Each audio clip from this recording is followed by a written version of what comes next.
Today on Geek Advisor, I'm going to show you how to put programs on the desktop. It's really easy. Just go down to the Start button down here.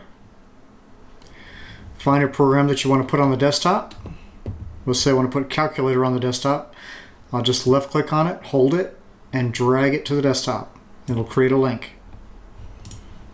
And there we go. Now I've got the calculator on there. I can use the calculator if I want to. I can move it around. Or I can hit delete and I can get rid of it.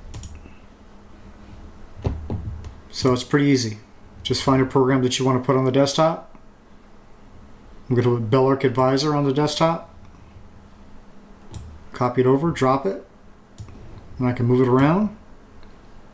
And then if I don't like it, I can just highlight it and get rid of it. And that's how you put a program on the desktop in Windows 10.